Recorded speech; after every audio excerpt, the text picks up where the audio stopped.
There was a ratcheting up of tensions at the Brady Landfill Blockade in Winnipeg over the weekend as protesters were served an order by police to dismantle the site by noon today.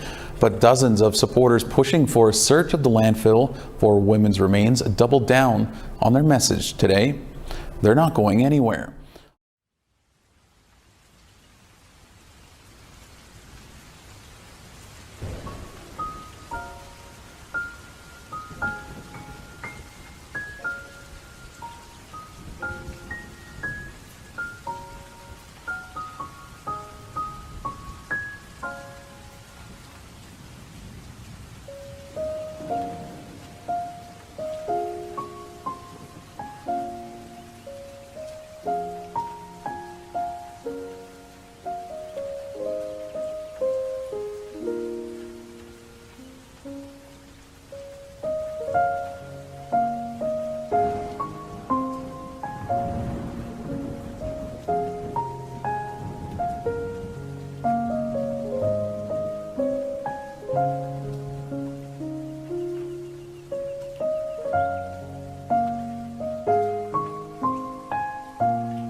Winnipeg police were a no-show by the noon deadline they gave protesters.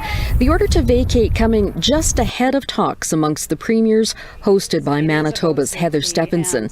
The blockade went up after Stephenson told the families the province wouldn't support a search of the Prairie Green landfill for the remains of 3 Indigenous women, even though a feasibility study found it was possible.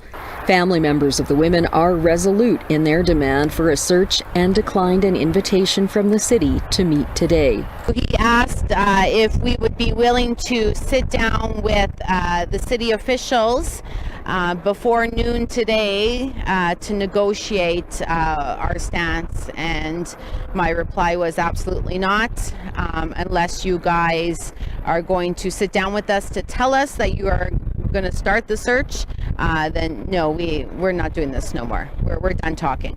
Harris says their next step is to pressure Crown Indigenous Relations Minister Mark Miller to make a decision on a search.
Elder Geraldine Shingoose smudges a red dress mural painted on the road to the Brady Landfill. It's where a blockade stood moments before. They just come in and sweep everything away, but they didn't sweep away all our prayers. They didn't sweep away all our voices or our way. We're still going to carry on.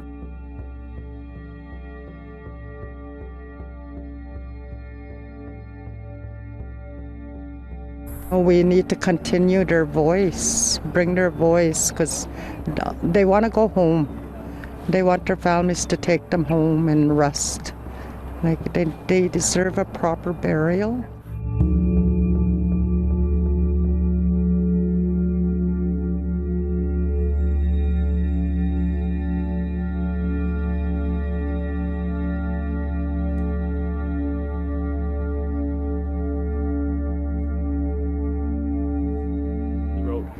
Protesters had been blocking the road for 2 weeks after Manitoba's Premier Heather Stephenson made the decision to not search the Brady or Prairie Green landfills.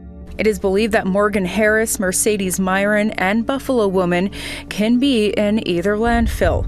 At a press conference on Monday, experts told the media that a search is feasible and has been done many times before. And those calling on a search say it isn't over.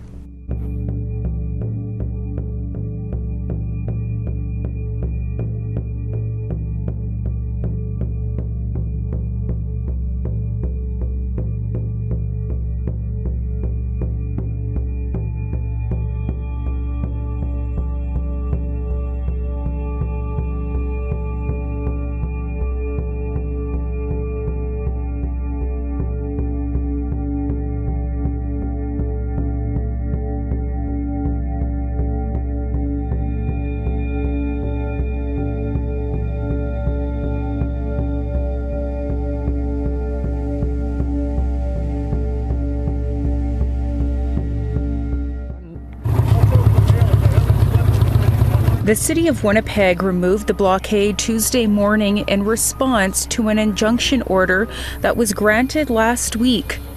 Inspector Gord Spado with Winnipeg Police says it was done in a peaceful way. Protesters removed things they wanted to keep off of the roadway, and that allowed the city to come in and assist us in removing the material that was still blocking the road. Winnipeg police say 4 Indigenous women have died at the hands of an alleged serial killer. 35-year-old Jeremy Anthony Michael Skibiki is facing 4 charges of first-degree murder in an investigation into Skibiki, which started in May after the partial remains of 24-year-old Indigenous woman Rebecca Contois were found in a dumpster. This led police to a landfill where they found the remains of 3 more women. Police have identified 2 of those victims, who they say were members of Long Plain First Nation. However, the identity of the 3rd woman is still unknown.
A Winnipeg man is charged with homicide in connection with the death of Rebecca Contois last year and 3 other Indigenous women whose remains are believed to be in either Prairie Green Landfill or the Brady Road Landfill.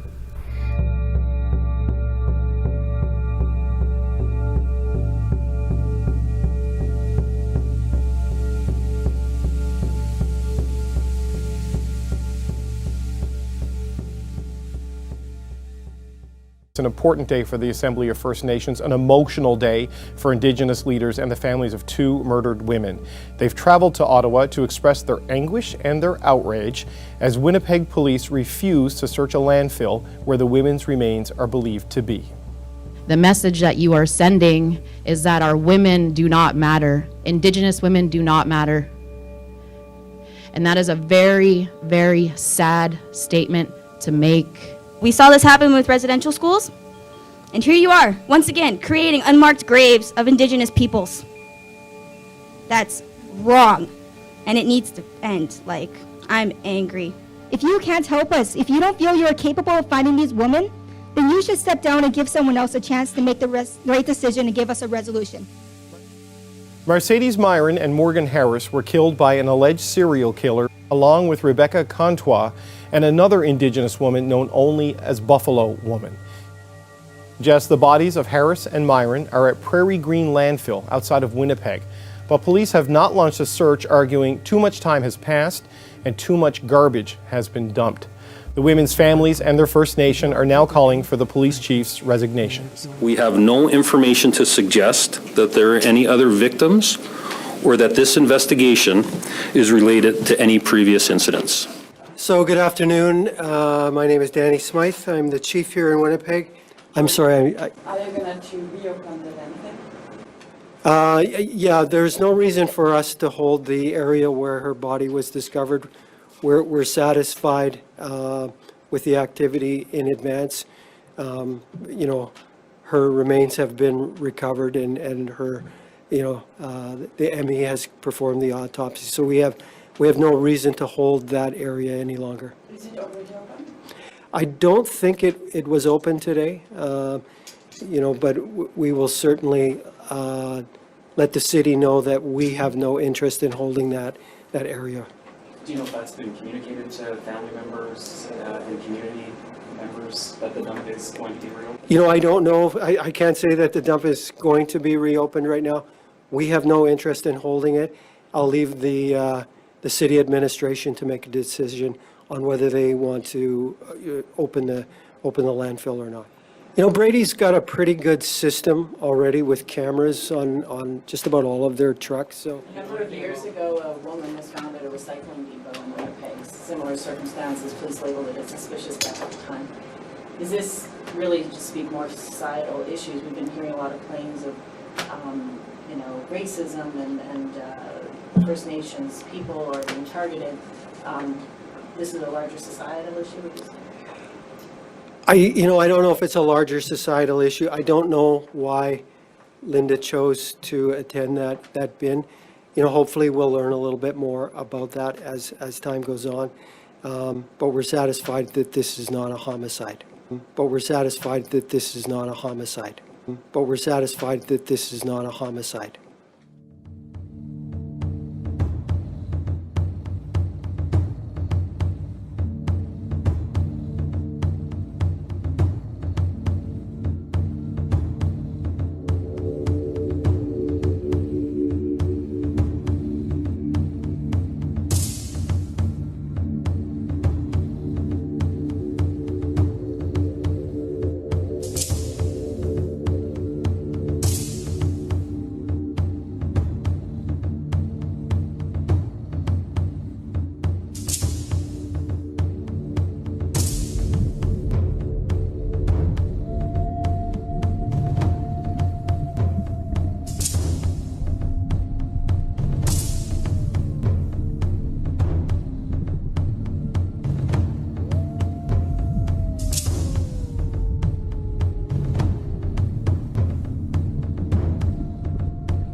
The women that are protesting at the landfill are the product of a failed child and family services. They came out of care, and that's the reality of it. And sadly, a couple of their mothers ended up dead in the most unsightly of locations, in a garbage dump.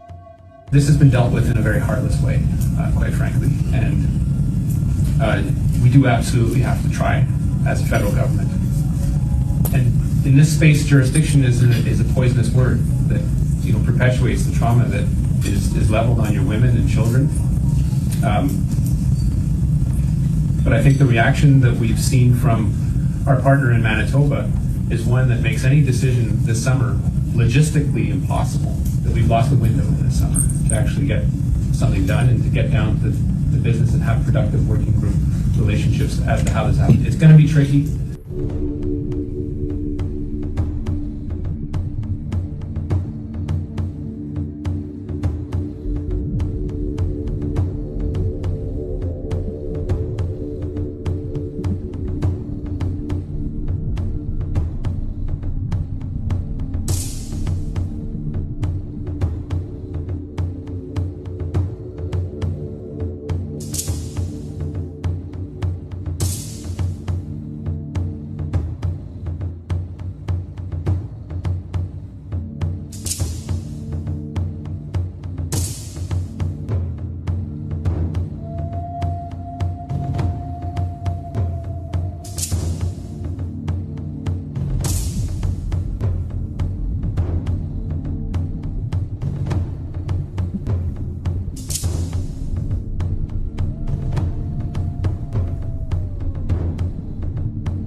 Derek Nepenak is chief of Pine Creek First Nation and a cousin to Tanya Nepenak, whose remains may also be in the Brady landfill.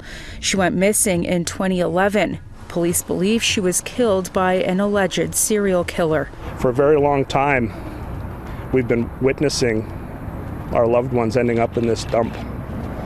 And it's heartbreaking and it's tragic. And oftentimes we don't have the words to even speak about the violence that we witness in our lives day to day.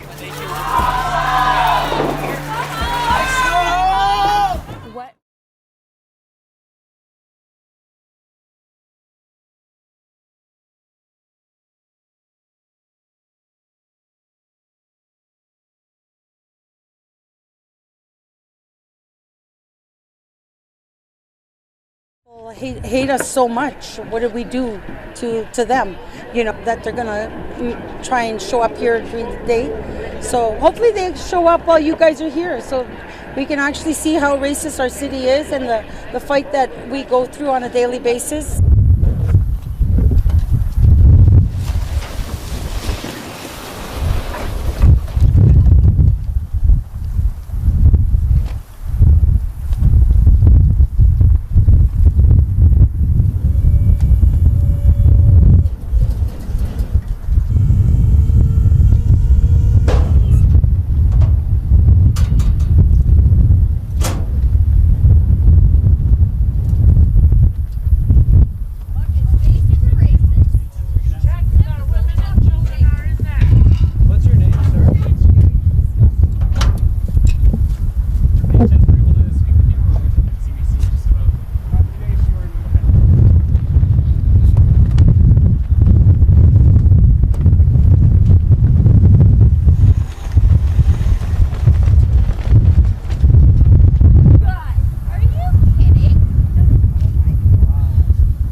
The blockade has angered some, this man dumping landscaping debris over the weekend onto the red dress spray painted on the road. Long Plain First Nation Chief Kyra Wilson says the man's actions weren't surprising. It is 2023 and we're still dealing with that racism and that hatred and the oppression, with all the levels of government right now. And this is a prime example of the things that we're still having to fight for when it comes to our people and when it comes to our women. Morgan Harris's daughter, Cambria, is frustrated with the lack of action by governments on the ongoing genocide of Indigenous women. That guy who came by yesterday, I want to say thank you. Thank you for bringing the eyes and bringing the awareness back to what's going on here, because you just showed us just what kind of oppression and racism we face every single day. And when people point fingers at my community, say, oh, well, it's you guys doing the violence. No, it's not. We've been here from the beginning. Your people, take care of your own women. We are. Then why are they dead? Why you want to talk like that? You care about them. This guy, he brought soil down to add on to this landfill. He brought a shovel. He did that intentionally. He knew what he was doing. He didn't care that he was on camera. Why is the city hiring Impact Security to be here down the road when Impact didn't even take their license plate down? Money. I work for my He doesn't make the world go around, boy. He does. So? I called it in to the police liaison, which I don't want to do because those people have failed us repeatedly, time and time again. So will they or will they not follow up on this and charge him with that? Because that is a hate crime and he needs to be charged and dealt with accordingly.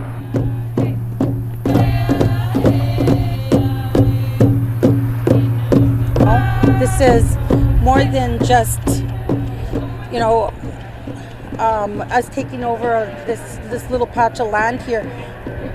It's our women that are in there.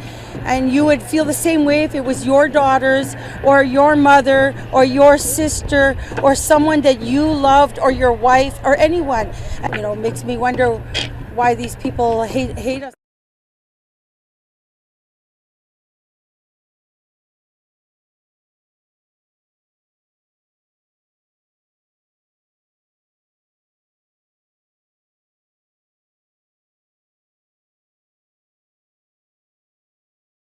Supporters have continued to man a camp at the Brady Landfill that has become a symbol for missing and murdered Indigenous women. Spokesperson Robin Dagg Johnston says she and Long Plain First Nation Chief Kyra Wilson are looking for a lawyer as protesters face the threat of removal as the City of Winnipeg is asking for an injunction. It's scary. It's not right. It's not fair. We're peaceful people. We don't hurt people. We allow anyone to come into our camp. They are my second family. And they are who is right now. They are right. They are standing up for all of us.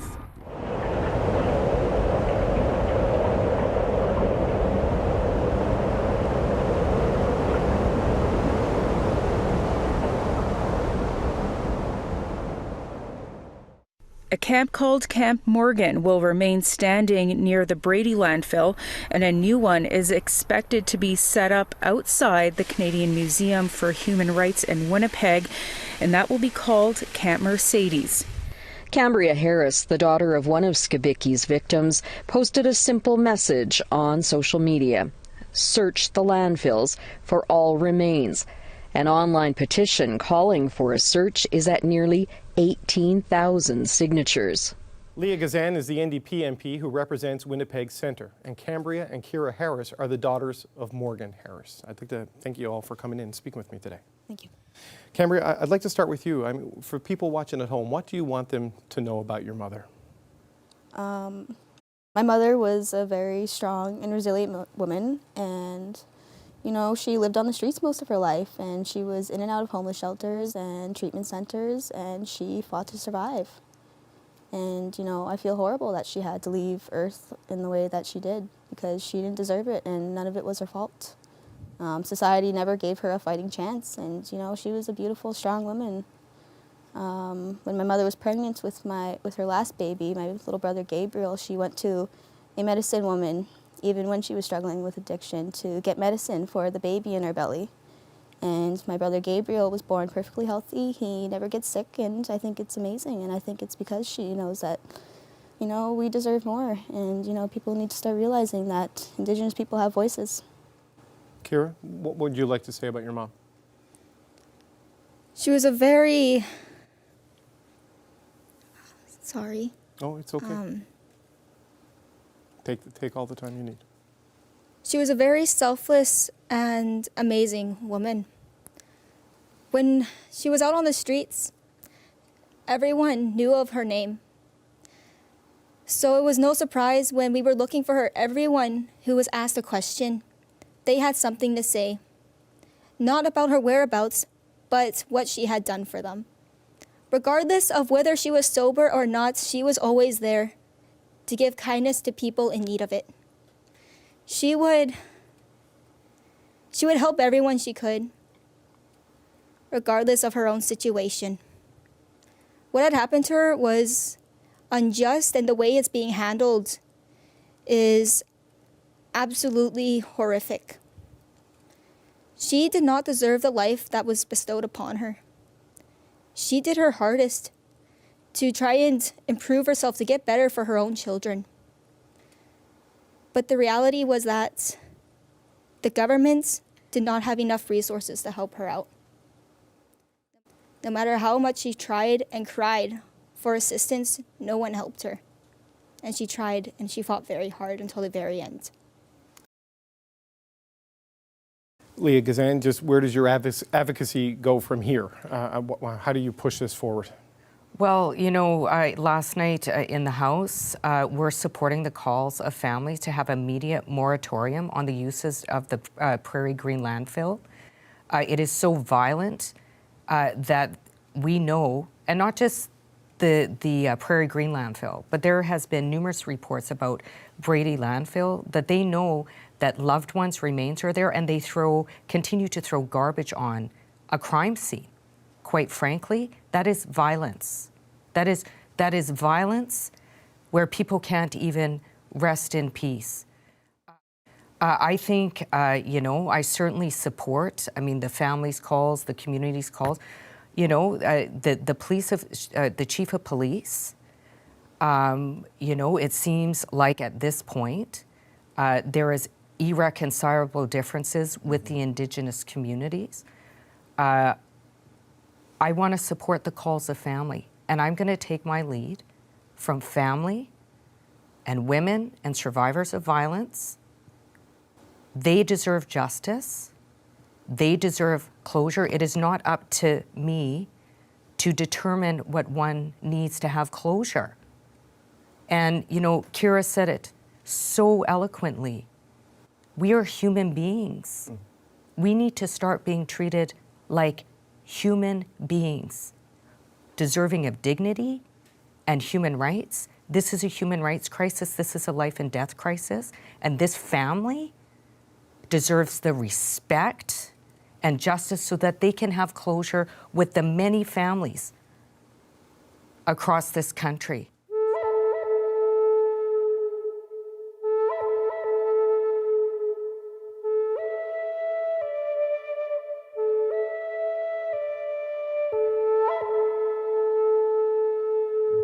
Kasi kakunga pitu hak choming si volle pavanon atok talok tuming digo makunga kayu sinakara angayok kakano do kaya lauman. I have a language that was born with time, passed on through generations, one of a kind. Keep it close to me, close to my heart, share for all to hear. I will do my part. Upigo sopunga. I am proud, je suis fier.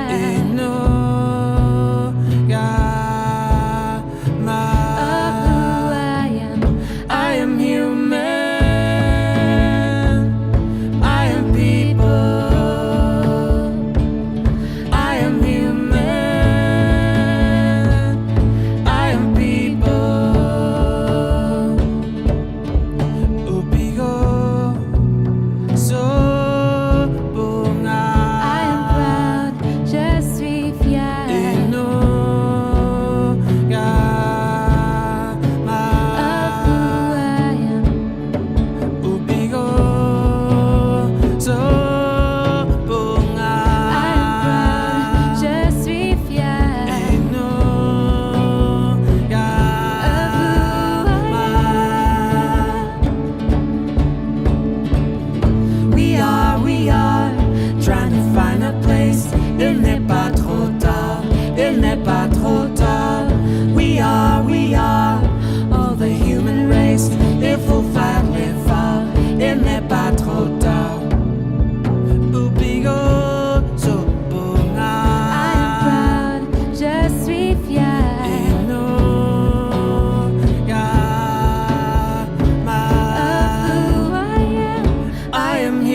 were given our languages from the animals, from the trees, yet we cut them down. Many things have been taken from our people, yet we are still here. Our languages are not lost, but simply resting, waiting to be reawakened.